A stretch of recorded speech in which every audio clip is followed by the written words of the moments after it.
Hola, somos alumnos de la Facultad de Ciencias Biológicas y hoy vamos a hablarte acerca del rescate genético. Mi equipo es conformado por Héctor, Agustín, Ángel Miguel y una servidora Judith. Nuestras actividades humanas han ocasionado que se vaya fragmentando el medio ambiente y también fragmentando el hábitat de muchísimas especies. Especies que lamentablemente, bueno, en algunos casos no tienen la capacidad de resiliencia y que pueden llegar a extinguirse. Por los problemas antes mencionados, se ha incrementado también la tasa de extinción. Anteriormente se consideraba que se extinguía una especie por cada millón al año. Actualmente se consideran que se extinguen 1000 especies por cada millón al año. Esto porque al fragmentarse el hábitat, disminuye el número de las poblaciones, pudiendo entrar en endogamia, que a su vez reduce la variabilidad genética y se reduce la capacidad de adaptación. Ante esto, la genética de la conservación busca restaurar esta variabilidad genética introduciendo organismos a la población. Y bien, cuando una población se encuentra en endogamia por el bajo tamaño de la misma y que posiblemente se encuentre ya en riesgo de extinción, se busca rescatar la variabilidad genética, que es como una inmigración de genes a la misma, traslocando animales vivos con genomas únicos. Esto para reducir la carga genética y para incrementar el tamaño de la población. Y bien, el flujo genético asistido es una técnica de conservación que pretende intervenir en la variabilidad genética de la población traslocando individuos o su germoplasma para acelerar la adaptación de las especies, ya sean plantas o animales, ante el cambio ambiental. Y bien, la biología sintética es una disciplina que busca reconstruir o rediseñar procesos o organismos biológicos que ya existen, dándole nuevas y mejores cualidades. Esto puede ayudar en temas de restauración de ecosistemas degradados, también en la introducción de variantes genéticas, como lo habíamos comentado hace un momento, incluso el biocontrol de plagas. Yo soy Miguel y yo voy a hablarles un poco sobre el balance de riesgos. Actualmente, desgraciadamente, estamos enfrentando una crisis de diversidad bastante fuerte debido a que de todas las especies descubiertas de plantas y animales, aproximadamente 50.000 especies se encuentran en algún tipo de categoría de riesgo. Y justamente de esas 50.000 especies, aproximadamente 6.000 se encuentran eh, en un riesgo crítico, es decir, que ya están al borde de la extinción total.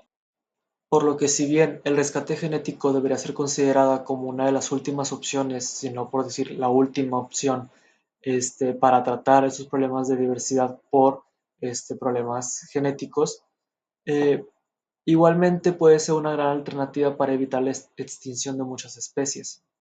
Si bien anteriormente mencioné que el rescate genético puede servir como una gran forma para poder combatir la pérdida de biodiversidad, también hay que tomar en cuenta que muchas veces se pueden producir efectos adversos. El primero de ellos es justamente la depresión por exogamia, la cual se va a dar cuando nosotros introduzcamos organismos nuevos a la población que queremos rescatar cuando se lleva a cabo la reproducción, pues nos damos cuenta que son organismos que genéticamente son completamente diferentes. Y justamente esta depresión por exogamia puede producir una decaída pues muy considerable en lo que viene siendo el fitness, el cual pues puede ser definido como esta habilidad de los organismos para poder sobrevivir, para poder reproducirse y así también para poderse adaptar.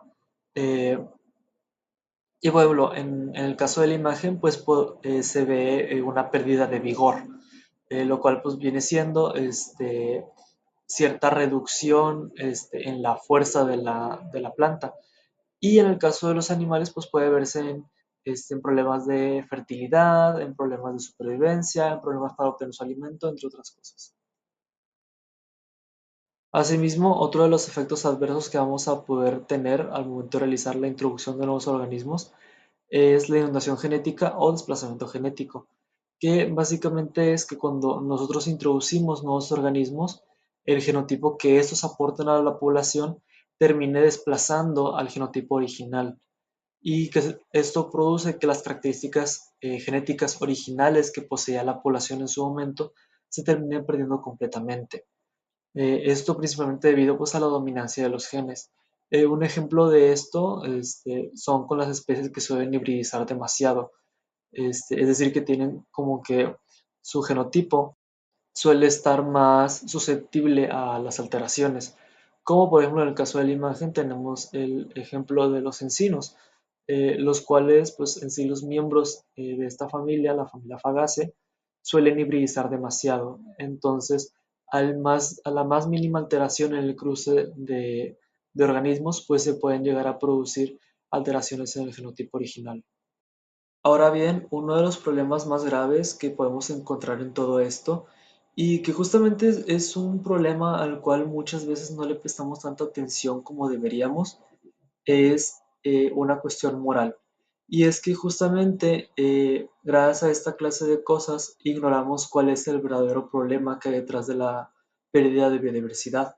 Y es que justamente la mayor parte de las veces que hay un problema referente a la extinción de especies es justamente porque en un primer lugar ha sido causado por las actividades humanas descontroladas. Esto obviamente principalmente por lo que viene siendo la pérdida de hábitat, los cambios de uso de suelo, las emisiones de contaminantes de forma descontrolada, la falta de regulación justamente en las emisiones, entre otras cosas, la introducción de especies invasoras, emisiones de gases de efecto invernadero, extracción este, de individuos en las poblaciones para tenerlos en cautiverio, los cuales producen la pérdida ¿cómo se llama? De tamaño en la población, entre otras cosas, incluso la urbanización también podría ser considerada dentro de esto, las cuales justamente afectan en gran medida la extinción de especies y que justamente de forma inconsciente nosotros tendemos a ignorar, pero es algo que justamente si realmente queremos combatir la pérdida de biodiversidad, hay que justamente aprender a regular las actividades humanas que son las principales causantes de esto. Los rescates genéticos deberían de realizarse bajo estos principios rectores o principios fundamentales para asegurar un rescate correcto y un rescate genético bien hecho.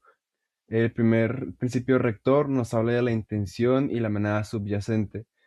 Este principio nos dice que el objetivo de un rescate genético, su objetivo, no solamente debería de ser aumentar la diversidad génica porque sí, sino también de conservar la biodiversidad funcional y adaptativa que hemos estado intentando de rescatar. Si no se elimina la amenaza original que generó el problema por el cual decidimos hacer el rescate genético, esta amenaza va a seguir persistiendo y generaría un daño a cualquier ganancia que podamos acumular o ganar a mediano, corto o largo plazo. Y también está el principio de la ética del riesgo, el principio de no hacer daño. No hacer daño en este contexto quiere decir introducir genes nuevos que pueden traer consecuencias no deseadas o problemas donde antes no los había. Puede que sea el arrastre de los deleterios o la pérdida de adaptaciones locales, o una hibridación con especies cercanas y la disrupción de las redes de apareamiento. Esto todo en conjunto genera este principio, el cual nos dice que se debe de evaluar si el rescate genético no causará más daño que un beneficio a nivel genético. Otro de los principios rectores debería de ser la justicia y la autonomía. Este nos dice que las comunidades locales, suelen custodiar poblaciones silvestres o razas domésticas de las cuales queremos hacer el rescate genético. Dejarlas fuera o ignorar sus conocimientos viola su autonomía y genera una inequidad. El rescate genético debe de ser bajo la consensuación y el conocimiento de estas comunidades para de esta forma respetar los derechos territoriales, conocer los saberes tradicionales y además que la comunidad pueda saber o tenga entendido el trabajo que se va a hacer, porque de esta forma se pueden hacer aportes que nosotros como científicos no tenemos en cuenta dentro del campo en el que ellos sí se encuentran. También debe de ser la viabilidad de coste y beneficio, pues no todo rescate que es técnicamente posible es recomendable de realizar, porque hay que verificar factores que aseguren que el éxito sea razonable o que lo garantice, como los genotipos viables, las condiciones ambientales adecuadas. Esto también debe superar a los beneficios, deben superar a los costos, porque recursos limitados nos conllevan a hacer acciones menos efectivas y a tener un rango de acción menos amplio, por lo que esta relación costo-beneficio y la viabilidad deben ser tomados en cuenta y son muy importantes a la hora de hacer los rescates genéticos. Por último, desde mi punto de vista, es el más importante de los 5 principios, ya que nos habla sobre el monitoreo y reversibilidad del rescate genético. Los efectos genéticos no solamente pueden manifestarse en generaciones tempranas o inmediatamente, una o dos generaciones, ajá, sino que también se puede manifestar tardíamente, mediante depresión endogámica, pérdida de biodiversidad en generaciones futuras, una adaptación negativa. Entonces, es obligatorio y es muy importante el monitoreo a largo plazo, porque esto nos va a permitir ir detectando cómo se van comportando y analizando cómo se va comportando el rescate genético que hemos hecho con el paso del tiempo y las generaciones. También es importante tener un plan de reversibilidad, es decir, si los organismos que hemos introducido causan un daño, es importante eliminarlos en el sentido de que hay que retirarlos y detener el flujo genético para que no se genere un daño más grande y podamos evaluar dónde pasó el daño genético y, si podemos, el por qué. Entonces, podemos concluir que el ser humano ha estado agotando sus recursos a un ritmo exageradamente rápido, así como las especies vivas alrededor del planeta. Por eso es importante llevar a cabo planes de conservación como el rescate genético o el flujo genético asistido, para evitar la extinción de más especies.